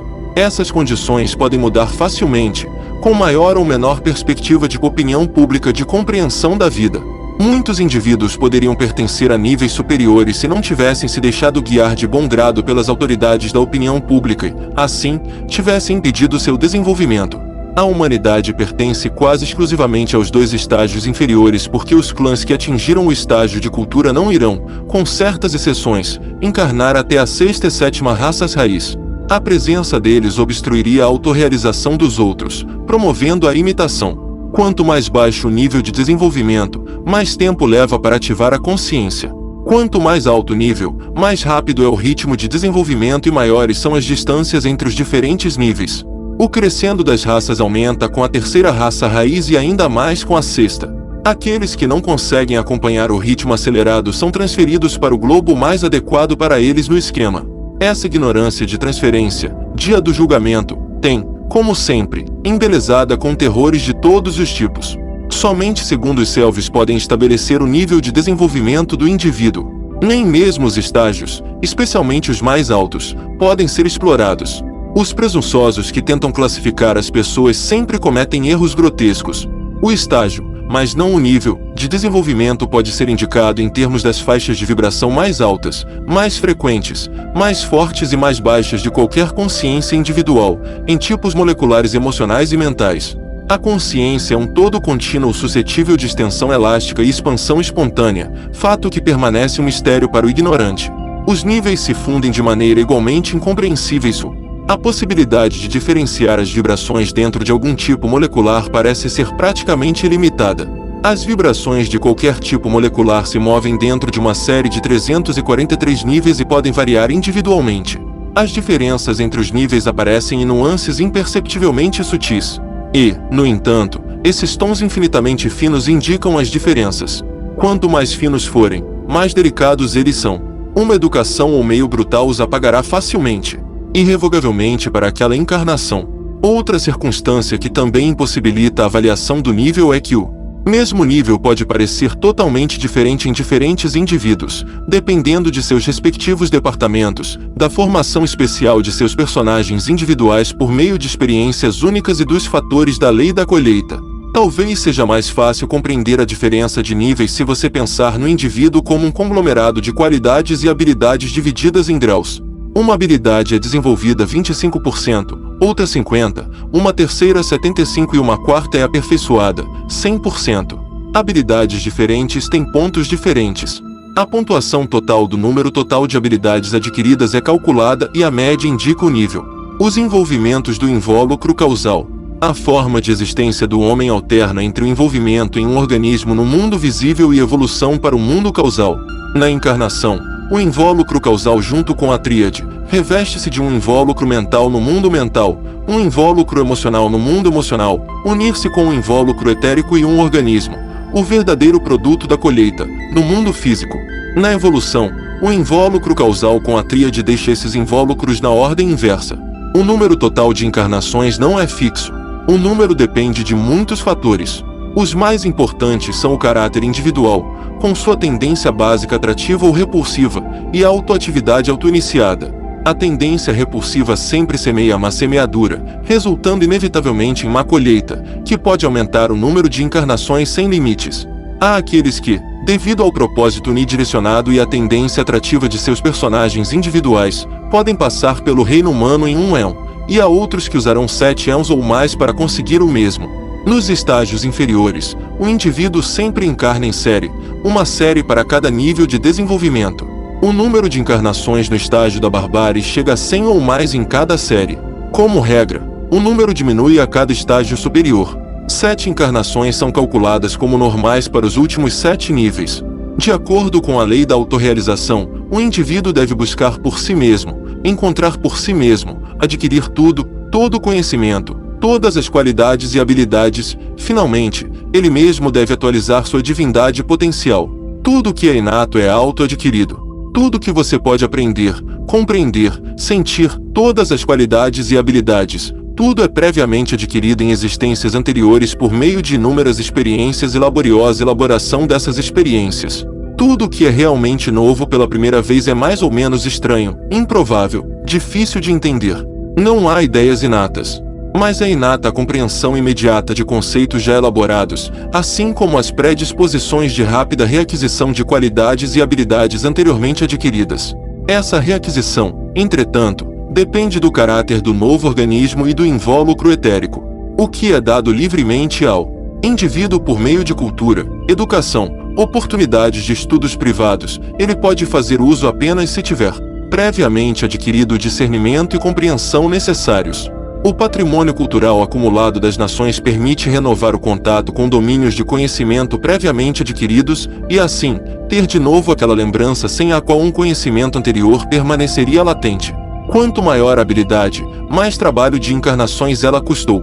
As qualidades e habilidades adquiridas, mas não cultivadas em alguma encarnação, permanecem latentes. O que é latente inclui a parte incomparavelmente maior das experiências que o Self já teve, as qualidades e habilidades que adquiriu. Uma mudança rápida, um salto aparente no desenvolvimento, é a recuperação repentina de um nível de desenvolvimento anteriormente alcançado. A lei do bem diz que o indivíduo sempre segue a coisa mais elevada de que adquiriu entendimento e capacidade de realizar, através de suficiente experiência de vida e elaboração dessa experiência, porque há uma necessidade e uma alegria para ele fazê-lo. A cada novo éon, as vibrações cósmicas vitalizam mais um tipo molecular de cada tipo de matéria. Na era emocional, a humanidade em geral ativa apenas os 4 tipos moleculares físicos e emocionais inferiores e os 2 tipos moleculares mentais inferiores. As vibrações nesses tipos moleculares agem de forma repulsiva. Os invólucros são elementais, seres independentes que reagem a todas as vibrações, sejam elas provenientes de dentro ou de fora. Nos estágios inferiores, aqueles que vêm de fora são os mais fortes. Quando o Self tiver adquirido a habilidade de produzir normalmente vibrações que superam em força aquelas que penetram de fora, só então o Self estará livre para pensar, sentir e agir independentemente, de acordo com seu próprio insight e compreensão. Via de regra, isso só se torna possível no estágio da cultura. Chegou a hora do renascimento quando todas as condições necessárias estão presentes, o que nem sempre ocorre quando se trata de indivíduos de estágios superiores. O envolvimento não ocorre se as circunstâncias forem tais que não haja perspectiva do Self aprender, portanto, Se o estágio geral de desenvolvimento existente for muito alto para um ponto de vista primitivo ou muito baixo para uma consciência já desenvolvida. Porque toda encarnação é uma especulação com riscos assumidos. Quando falha, aumenta consideravelmente o número de envolvimentos. Nem todas as encarnações são igualmente importantes, igualmente instrutivas, igualmente alegres, igualmente dolorosas. Talvez entendamos que o homem não é um corpo que tem uma alma, mas uma alma que tem invólucros. Quando a humanidade entender que o sentido da vida é o desenvolvimento da consciência, então o aspecto matéria perderá um pouco de sua importância e a vontade de unidade fará até do mundo físico um paraíso. Com razão, foi dito que nossas ficções nos impedem de ver a realidade como ela é. A dissolução dos invólucros da encarnação. A vida entre as encarnações, a vida após a morte do organismo, pode ser dividida em 3 períodos diferentes: a vida no mundo emocional, a vida no mundo mental e a vida no mundo causal. O primeiro self é o invólucro causal do homem com a mônada na primeira tríade. O homem encarnado consiste em uma tríade invólucros, um invólucro causal menor, invólucros mentais e emocionais e um invólucro etérico com um organismo. Os invólucros da encarnação propriamente dito se dissolvem em 3 processos diferentes. Primeiro se separa o organismo com o invólucro etérico, depois o invólucro emocional e, finalmente, o invólucro mental, onde o invólucro da tríade se funde com o invólucro causal maior no mundo causal. Com isso, a encarnação é concluída. Com a separação do organismo e do invólucro etérico, cessa a capacidade do self de ter percepções dos sentidos físicos. Com a separação do invólucro emocional, cessam os desejos e sentimentos do self. Quando o invólucro mental se dissolve, o que resta da possibilidade de consciência do self é aniquilado. O self mergulha em um sono sem sonhos em sua tríade no invólucro causal e desperta para a consciência apenas na próxima encarnação. A vida emocional autoconsciente do homem, via de regra, começa quando a tríade do átomo físico deixa o invólucro etérico e transforma-se em casulo no invólucro causal. Quando o invólucro etérico se liberta do organismo, o invólucro emocional se liberta simultaneamente do invólucro etérico. O invólucro etérico permanece próximo ao organismo morto e se dissolve exatamente no mesmo ritmo com ele. Assim, o invólucro etérico também se dissolve da maneira mais rápida possível quando o organismo é cremado. Quando o invólucro emocional se liberta do invólucro etérico, há, via de regra, inconsciência por algum tempo, variando de 1 minuto ou mais até várias horas. Depois disso, a consciência da mônada torna-se totalmente consciente subjetivamente, geralmente, até certo ponto, objetivamente consciente, no invólucro emocional. A vida emocional chegou ao fim quando a tríade envolve com o átomo a tríade emocional 45, que então se transformará em casulo, finalmente deixa o invólucro emocional. Este último, que posteriormente é apenas um elemental, dissolve-se gradualmente. Após a separação do invólucro emocional, a tríade da molécula mental continua sua atividade sozinha, e a permanência do invólucro mental no mundo mental começa em uma autoconsciência mental absolutamente subjetiva.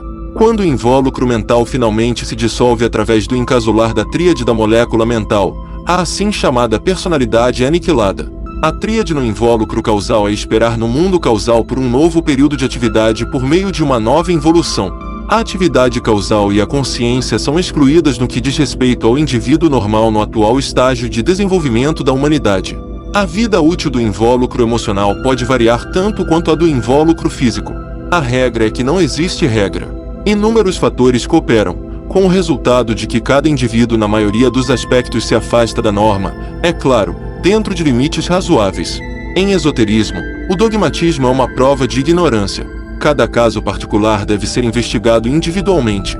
Algumas pessoas podem deixar o emocional se dissolver imediatamente. A investigação estatística julgou-se capaz de constatar que pode ser considerado normal para um selvagem primitivo ter 5 anos de vida emocional, sem uma vida mental subsequente. No que diz respeito ao homem civilizado, 25 anos pode ser considerado o tempo médio de vida. Raramente excede 100 anos para qualquer pessoa. A existência independente do invólucro mental pode variar de algumas horas a milhares de anos. No que diz respeito ao indivíduo médio, 1000 anos podem ser considerados uma média. A vida no mundo causal é para a maioria das pessoas uma existência inconsciente. A vida causal consciente da elite intelectual pode ser estimada em 100 anos. Raramente ultrapassa 250 anos. O estado inconsciente no mundo causal pode durar um tempo ilimitado, milhares, milhões de anos. Aqueles que entrarão em um novo período de encarnações na sexta raça raiz do período de nosso globo podem ter dormido por cerca de 4 éons. Outros reencarnam imediatamente após a dissolução do invólucro mental, dependendo do fato de que todos os pré-requisitos estipulados pela lei do desenvolvimento e pela lei da colheita estão lá. Existe a possibilidade de envolvimento em outros globos, caso experiências especiais sejam desejáveis. A vida no mundo emocional, incorretamente chamada de mundo astral, pode ser um estado de sonho, uma vida subjetiva, introvertida e meditativa, ou uma vida objetivamente consciente. A consciência objetiva é, na maioria dos casos, limitada ao domínio da consciência de um tipo molecular por vez. À medida que os tipos moleculares inferiores do invólucro emocional se dissolvem gradualmente, a consciência nos tipos moleculares superiores é objetivada. Na maioria das pessoas, o invólucro emocional se dissolve em 5 estágios. Primeiro o tipo molecular mais baixo, 48,7, depois o próximo superior, 48,6, etc., até que finalmente os dois mais elevados, 48,2, 3, permanecem para a quinta dissolução. Quanto mais o indivíduo cultivou a consciência pertencente a algum tipo molecular, maior é a quantidade desta matéria existente no invólucro, mais vitalizada é a matéria e mais tempo leva para dissolvê-la. Essa separação gradual dos tipos moleculares inferiores implica uma intensificação gradual da consciência emocional. A personalidade é enobrecida, por assim dizer, em 5 estágios. Nisso, é típico da autoavaliação que o indivíduo verifique o enobrecimento de seu ambiente, mas não o de si mesmo. Ele era o mesmo indivíduo nobre o tempo todo. O contato com seres emocionais ainda retidos em seus organismos físicos só é possível quando, contanto que o invólucro emocional tem algo sobrando de seus 3 tipos moleculares inferiores, 48, 5 a 7. No mundo emocional, muitos estão ocupados com problemas especulativos e têm consciência introvertida, como sonhadores na existência física. Despertá-los para uma vida extrovertida é prestar-lhes um péssimo serviço. As experiências da vida emocional são, em geral, inúteis para o homem intelectual. Tornar-se consciente de todas as perturbações que existem no mundo emocional neutraliza aquela compostura interior que libera o invólucro mental do invólucro emocional da maneira mais rápida. A atividade extrovertida vitaliza o invólucro emocional e prolonga sua vida.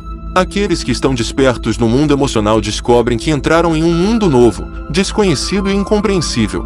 As formas físicas de ver as coisas que eles trouxeram consigo apenas tornam a orientação ainda mais difícil. Eles mal têm tempo de se sentir em casa toleravelmente em algum ambiente antes de se encontrarem em outro, aquele do próximo tipo molecular superior. Um fator que aumenta sua desorientação é sua imaginação formativa, que constantemente prega peças neles. Qualquer um que tenha acreditado nas histórias do inferno descobre que seus medos se concretizaram, e muitas pessoas sofrem com esses terrores autocriados. É verdade que eles podem obter informações de seres emocionais que já têm uma orientação escassa. Mas como a maioria das pessoas prefere acreditar em seus dogmas, acreditar que sabe e compreende, em vez de se deixar informar, aprenderá, lentamente por sua própria experiência. O que você não sabe ou compreende é substituído e provado por construções imaginativas ainda mais facilmente no mundo emocional do que no físico. Intelectualmente, os indivíduos do mundo emocional estão em situação decididamente pior, já que a pesquisa objetiva ali tem dificuldades a superar que são incomparavelmente maiores do que as do mundo físico. No mundo emocional, você se comunica por meio das formas emocionais peculiares da linguagem, de modo que o conhecimento das línguas é necessário para a comunicação. A consciência mental, entretanto, decifra imediatamente todas as vibrações mentais. O sofrimento está sempre ao alcance do mundo emocional com seus estados emocionais intensificados 1000 vezes. Em relação emocional, o mundo emocional pode ser dividido em 2 céus, 48 e 2 e 3, e 4 infernos, 48, 4 a 7. Como seres físicos, a maioria das pessoas vive em algum desses 4 estados repulsivos, as condições físicas desconsideradas. Quando eles deixam a vida física, essas condições adicionais são removidas. Qualquer sofrimento emocional pode ser curado por um ato de vontade determinada, recusando-se a prestar atenção ao que causa sofrimento, recusando-se a sofrer. Só sofre irremediavelmente no mundo emocional quem já tentou escapar do sofrimento pelo suicídio. Eles percebem seu erro fatal, mas tarde demais. Sua consciência permanece naqueles estados emocionais dos quais eles queriam escapar, durante o tempo que normalmente teria restado de sua existência física. A vivência de tal período, sem chance de entorpecimento, relaxamento ou mesmo esquecimento momentâneo, pode muito bem ter causado a lenda do inferno eterno. No mundo mental, a consciência leva uma existência mental ilusória absolutamente subjetiva, não tendo a possibilidade de objetividade ou mesmo de aprender sua subjetividade. A longa permanência do self no mundo mental explica por que os subjetivistas têm sua fantástica sensação de que a matéria é irreal e ilusória. A condição no mundo mental concorda com sua teoria. Os filósofos do mundo mental não podem perceber sua incapacidade de objetividade, portanto, devem ser subjetivistas, solipsistas. Muitas pessoas já na existência física levam uma vida imaginativa e real em aspectos importantes, uma vida cheia de construções arbitrárias. Eles se recusam a considerar os critérios da realidade material. Tudo que o ser mental tem consciência no mundo mental, com um senso de realidade absoluta que é incompreensível para nós, é felicidade e perfeição absolutas. Tudo está lá assim que você pensa nisso. Seus amigos falam e agem exatamente como você acha que é perfeito. Com uma dica do pensamento, todas as circunstâncias são alteradas e tudo é bastante natural. No que diz respeito ao indivíduo normal, a consciência mental objetiva é excluída e, portanto, também qualquer contato com seres mentais. As formas de ver as coisas que você trouxe do mundo físico, a percepção tridimensional do espaço, por exemplo, permanecem inalteradas. Novos fatos não podem ser adicionados, por falta de objetividade, e, portanto, uma visão mais ampla é excluída. O indivíduo é dependente das ficções e ilusões coletadas durante a existência física. Estando em seu estado absolutamente subjetivo, o homem acredita que é onisciente e onipotente, a menos que se limite a dogmas de sua impotência, etc., e gaste seu tempo agradecendo e louvando a Deus por sua bem-aventurança. Você sempre tem suas superstições confirmadas tanto no mundo emocional quanto no mental. Na existência imperturbável do mundo mental, o self é capaz de examinar sua última vida terrena e analisar suas experiências mentais repetidas vezes, sublimando-as em ideias que são utilizadas pela superconsciência causal. Depois disso, é de valor inestimável para o primeiro self perder as idiosincrasias, ficções e visões cristalizadas, estupidez inúteis de sua personalidade, para poder, no devido tempo, começar uma nova existência enriquecida pela possibilidade de visão e compreensão mais amplas e sem o fardo do passado para atrapalhar o self.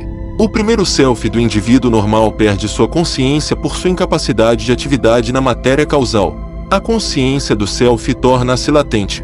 Quando o self pode ativar seu invólucro causal por um tempo ilimitado, o self torna-se imortal, pois a consciência da mônada nunca mais pode se tornar latente. Tornando-se latente, a continuidade da consciência do self cessa e também sua memória se torna latente. Os novos invólucros do self não têm memória e, portanto, a memória da mônada, que não pode entrar em contato com as memórias dos invólucros anteriores, permanece latente. Assim, o estado de latência depende da inatividade dos invólucros anteriores e da incapacidade da consciência atômica objetiva. A lembrança é novamente subjetiva e objetiva. Quando subjetiva, é de compreensão imediata. Quando objetiva, está no indivíduo normal, caso ocorra, dependente de uma ativação temporária ou parcial da consciência atômica da tríade do átomo físico. Fim da parte 2.